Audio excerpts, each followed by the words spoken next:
Des nouvelles fraîches arrivent pour vous? Well, Aulas interpelle les milliardaires français.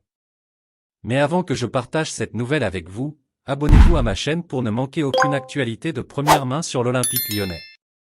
Depuis la fin d'année 2022, Jean-Michel Aulas n'est plus l'actionnaire majoritaire de l'Olympique lyonnais au profit de John Textor. À l'instar du PSG, de Monaco ou encore de l'OM, le club lyonnais a été vendu à un investisseur étranger.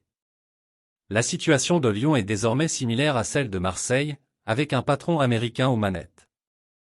En France, les gros clubs sont de plus en plus rarement aux mains des investisseurs français, lesquels sont globalement assez réticents à l'idée de se lancer dans le business du football.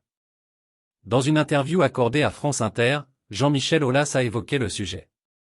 Et pour celui qui s'est lancé à l'OL en 1987, il est évidemment regrettable que les investisseurs français très puissants soient aussi peu à se lancer dans le football.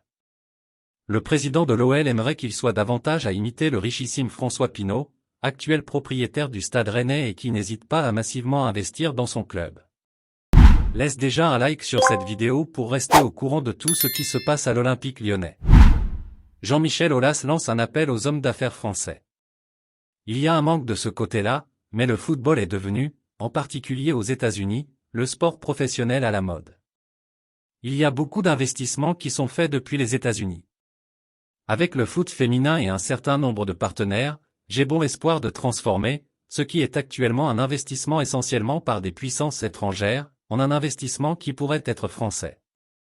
Mettre en avant les valeurs du sport français, du football féminin, ça peut aussi attirer de grands entrepreneurs français comme Aimé Arnaud ou Xavier Niel et ce serait formidable en termes d'évolution, a lancé Jean-Michel Aulas, qui incite plus que jamais les hommes d'affaires français à se lancer dans le football.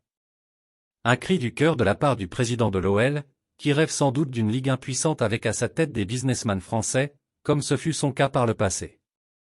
Difficile de contester la vision rêvée de Jean-Michel Aulas, reste maintenant à voir si elle est réaliste.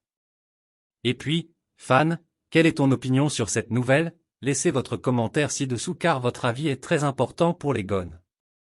Avez-vous aimé le contenu? Laissez votre like et abonnez-vous à ma chaîne. Maintenant, je vous apporte une autre nouvelle fraîche de l'Olympique lyonnais pour vous. Merci.